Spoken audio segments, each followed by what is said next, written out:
खबर सिवान से, जहां बिहार विधानसभा चुनाव के दूसरे चरण के मतदान के दौरान न्यूज़ 19 की टीम जीरादेई विधानसभा के लक्ष्मीपुर बूथ पर पहुंची, जहां राजद के प्रदेश महासचिव अजय भास्कर चौहान ने मतदान करने के बाद एक विजयी संकेत दिया। विजयी संकेत देने के बाद न्यूज़ 19 हिंदी टीम उनसे विजयी संकेत के बारे में बातचीत की।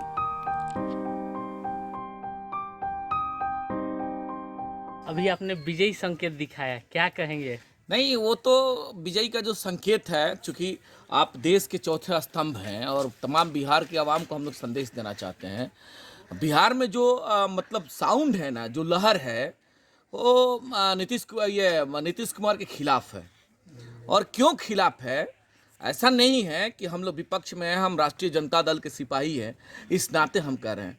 आवाम क्या कह रही है? आवाम ये कह रही है कि 15 साल की हुकूमत में, 15 साल के सरकार के शासन में जो कुव्यवस्था पूरे बिहार में कायम हो गया था तमाम मुद्दाओं पे, तो बिहार की आवाम, बिहार के नौजवान, बिहार के किसान, शिक्षित, जो भी हमारे साथी हैं, जो बेरोजगार हैं, जो वंचित है, जो शोषित है, जो दलित है, महादलित है, पिछड़ा है, अति पिछड़ा है, समाज के मुख्य धारा में आस्था रखने वाले मुख्य धारा के साथी, तमाम जो बिहार की आवाम है ना, मुद्दाओं के आधार पे कि सरकार ने जो है सो आम आवाम से सरोकार नहीं रखा, सरकार ने आम आवाम के सुख दुख से सरोकार नहीं रखा, जिसके वजह से तमाम लोगों ने आज का जो ये पोल है महागठबंधन के पक्ष में तमाम लोग कर रहे हैं। हम लोग भी महागठबंधन के पक्ष में आज हम लोगों ने अपना जो है मतदान किया कि जब यहाँ महागठबंधन के सम्मानित प्रत्याशी अमरजीत कुशवाहा जी यहाँ से जीत कर जाएंगे और ऐतिहासिक जीत होगा पूरे सिवान में। आप समझिएगा,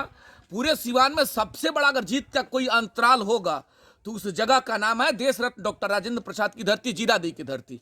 और जीरादेई से देखिएगा, अमरजीत कुशवाहा ऐतिहासिक मत से जीतेंगे और विधानसभा जाएंगे और विधानसभा जाकर के एक बेहतर बिहार बनाने के लिए तेज रफ्तार तेजस्वी की सरकार को अपना मदद देकर के तेजस्वी जी को मुख्यमंत्री बनाएंगे।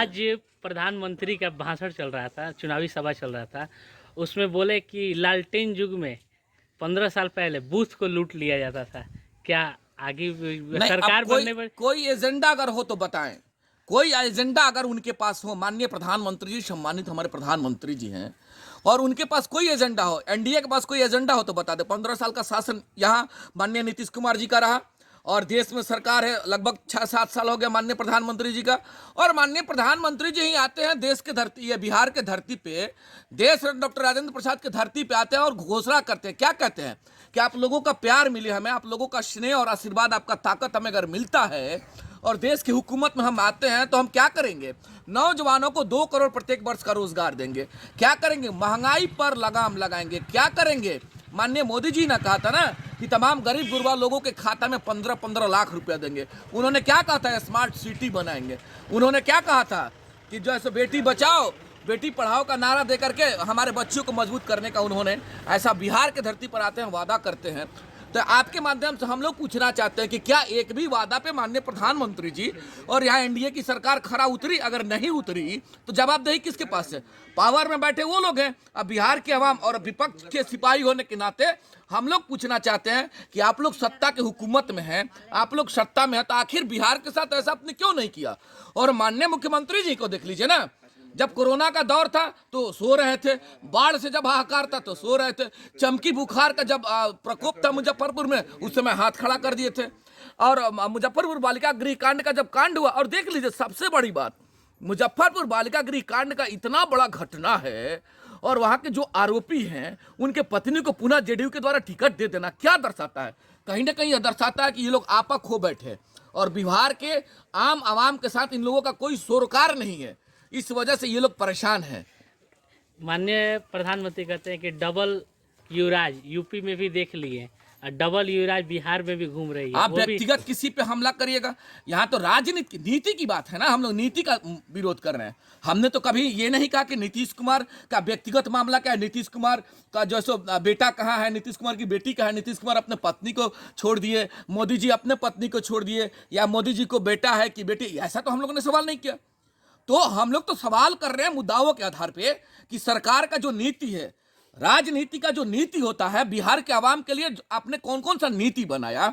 माननीय प्रधानमंत्री जी, आप बताने का कष्ट करिए कि आपने देश के लिए एक बेहतर मजबूत सशक्त देश बनाने के लिए आपने कौन कौन सा नीति बना और नीति का फायदा आवाम को क्या मिला, देश की जनता को क्या मिला, और माननीय मुख्यमंत्री जी ने जो नीति बनाया उस नीति का कहां तक इम्पैक्ट बिहार में रहा, उस पे ना हम सवाल कर रहे हैं। हम तो कभी उनके व्यक्तिगत लाइफ पे तो सवाल नहीं किए, युवराज हैं कि डबल युवराज हैं कि सिंगल युवराज है। आप मुद्दाओं पे आइए ना, आप व्यक्तिगत पे क्यों जा रहे हैं? आप कहीं ना कहीं अगर व्यक्तिगत पे जा रहे हैं तो इसका मतलब है कि बिहार के आवाम का आप ध्यान डाइवर्ट कराना चाहते हैं, और ऐसा होगा नहीं। बिहार के तमाम गरीब गुरबा, वंचित, शोषित, दलित, महादलित, पिछड़ा, अति पिछड़ा, नौजवान, किसान, बेरोजगार हमारे साथी ने यह मन बना चुका है कि बेहतर बिहार बनाने के लिए और बेहतर एक जीरादेई बनाने के लिए यहाँ लोगों का प्यार और समर्थन मिल रहा है, और उसी प्यार और समर्थन के बदौलत देखिएगा 10 तारीख को ऐतिहासिक जीत होगा, और जीत का बहुत बड़ा अंतराल रहेगा, इसमें कहीं किंतु परंतु नहीं है।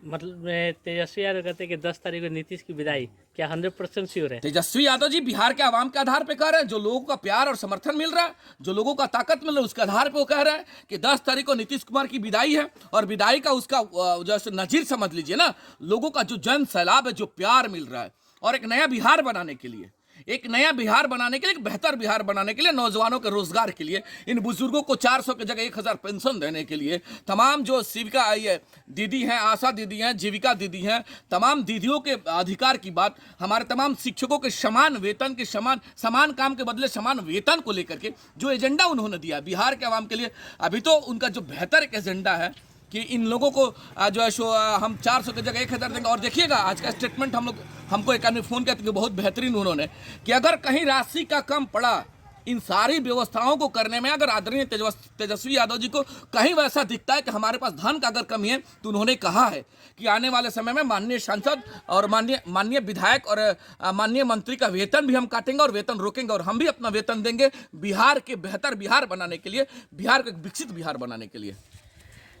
क्या महागठबंधन की सरकार आएगी तो क्या शराबबंदी खत्म होगा? देखिए ये तो पॉलिसी की बात है, सरकार बनने दीजिए, सरकार बनने दे, जो तो पॉलिसी की बात है। बिहार के हक में जो बेहतर फैसला होगा, जो बेहतर नीति बनाना चाहिए बिहार के हक में, निश्चित तौर पर आदरणीय तेजस्वी यादव जी सारे महागठबंधन के साथियों के सहयोग से, सारे दलों जो सत्ता में जो लोग हैं महागठबंधन में, जो हमारे साथी है, उन लोगों के विचार विमर्श के उपरांत जो बिहार के लिए बेहतर नीति होगा, एकदम देखिएगा वह नीति आदरणीय तेजस्वी यादव जी देने का कार्य करेंगे, कि जिससे हमारा बिहार एक विकसित बिहार बने, हमारा बिहार एक बेहतर बिहार बने। अजय चौहान, प्रदेश महासचिव, राष्ट्रीय जनता दल, बिहार।